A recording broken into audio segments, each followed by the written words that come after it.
My dear students, अब प्रश्नावली 9.1 यानी एक्सरसाइज 9.1 का क्वेश्चन नंबर 5th ये वाला 5वां क्वेश्चन है। भूमि से 60 मीटर की ऊंचाई पर एक पतंग उड़ रही है।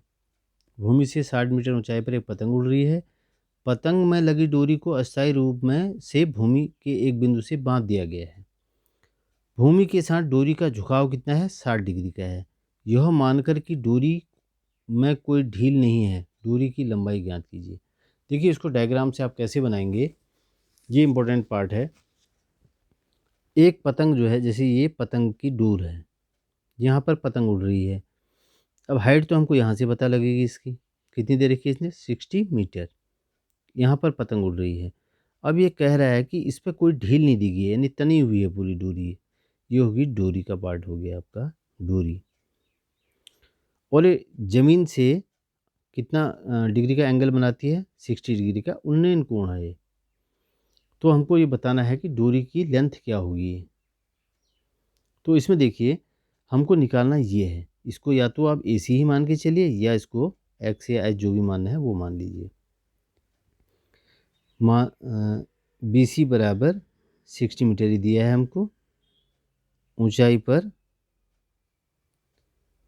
एक पतंग उड़ रही है।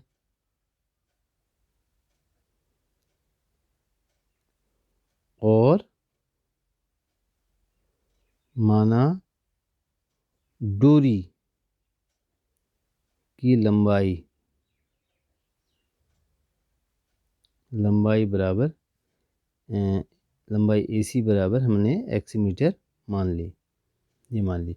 और थीटा कितना है इसमें? 60 डिग्री ये दे रखा है हमको इसने। ये डोरी जो है यहाँ से ज़मीन के साथ कितना बनाती है? 60 डिग्री का एंगल बनाती है यहाँ पर।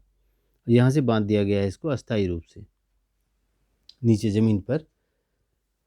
अब देखिए, हमको ये निकालना है, तो हमारे पास क्या है? एक तो परपेंडिकुलर है, एक हाइपोटेन्यूज है, यानी लंब और कर्ण है हमारे पास। तो इसी बेस पर हमको त्रिकोणमिति अनुपात लगाना पड़ेगा त्रिभुज ABC में।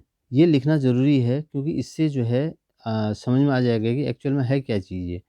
तब जाके आपको यहाँ से शुरू करना है। फिर देखिए, इसमें लगेगा कौन सा? साइन ही लगेगा यहाँ पर, क्योंकि साइन में लंब और कर्ण होता है। साइन 60, थीटा की जगह में 60 लिख दे रहा हूँ सीधे। लंब क्या हो गया? 60 है लंब, और कर्ण क्या है? X है। साइन में आता है या कोसेक में आएगा, दोनों में ही आएगा, क्योंकि हमारे पास ये पार्ट है ही नहीं, इससे कोई मतलब नहीं है।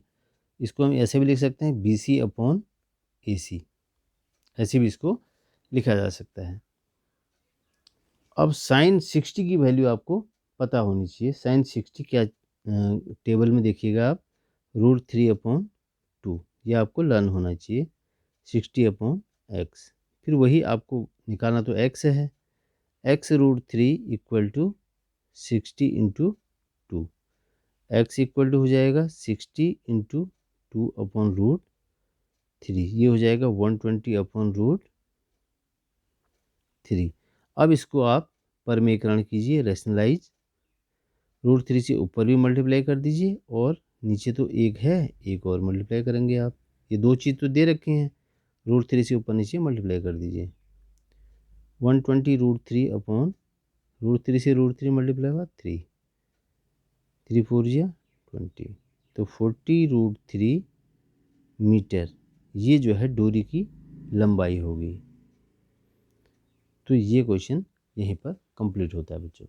इसको आप बार बार रिपीट कीजिएगा, तब जाके आपको क्लियर कॉन्सेप्ट होगा इसका।